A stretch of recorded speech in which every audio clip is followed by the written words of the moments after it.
আসসালামু আলাইকুম। Hello and welcome to my new platform. আজকে আমি রাইট ফ্রম অ পার্বের বাকি রুলসগুলো নিয়ে আলোচনা করব।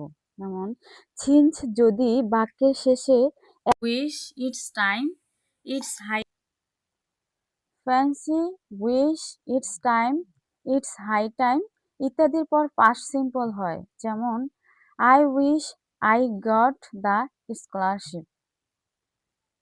এটা আমরা মনে রাখবো অবশ্যই। কিন্তু আমাদের এটা লক্ষণীয় কি জানো? যে যদি সাবজেক্টের পরে সরাসরি ভার্ব থাকে তখন এটা পাস্ট করতে হবে, পাস্ট সিম্পল করতে হবে। আর যদি সাবজেক্টের পরে বিভার্ব থাকে তখন সবসময় ওয়্যার হবে। যে যখন এখানে লক্ষণীয় বলছে যে ইটস টাইম, ইটস হাই টাইমের পর সাবজেক্ট থাকলে পাস্ট সিম্পল। কিন্তু এদের পর সরাসরি ভার্ব থাকলে টু যোগে লিখতে হবে। এটা শুধু কিসের ক্ষেত্রে? এটা আছে ইটস টাইম এবং ইটস হাই টাইম। যেমন আমরা যদি বলি ইটস টাইম টু গো, এটাই যাওয়ার সময়। এখন যদি আবার বলি যে ইটস হাই টাইম, তাহলে ইউ শুড স্টাডি। তো যখন ইটস টাইমের পরে ভার্ব থাকলে তখন টু যোগে অর্থাৎ ইনফিনিটিভ করতে হবে এবং এটার পরে যদি সাবজেক্ট থাকে তখন অবশ্যই পাস্ট ফর্ম দিতে হবে।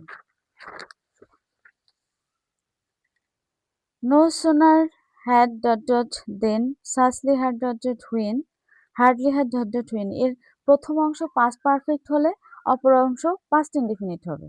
আমরা এগুলো সবসময় যে আমরা জানি যে ট্রেন ছাড়তে না ছাড়তেই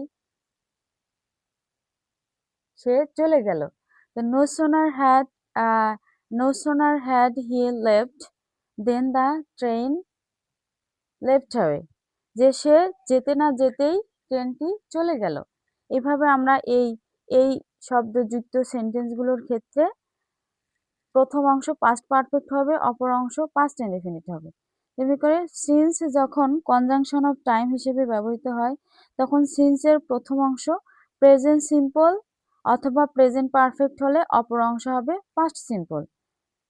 আবার এর প্রথম অংশ পাস্ট সিম্পল হলে অপর অংশ হবে পাস্ট পারফেক্ট।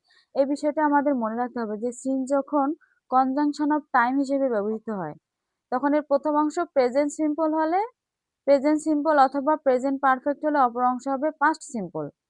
আবার এর প্রথম অংশ পাস্ট সিম্পল হলে অপর অংশ হবে পাস্ট পারফেক্ট। যেমন যে Rahul hasn't phone since he went to Germany, যে এখানে এর প্রথম অংশটা হচ্ছে প্রেজেন্ট পারফেক্ট, তাহলে প্রেজেন্ট পারফেক্ট হলে অপর অংশ হবে পাস্ট ইনডিফিনিট, অর্থাৎ এই যে এখানে ওয়েন্ট দেওয়া আছে।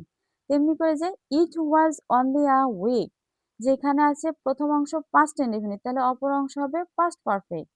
Since I had met you. Okay,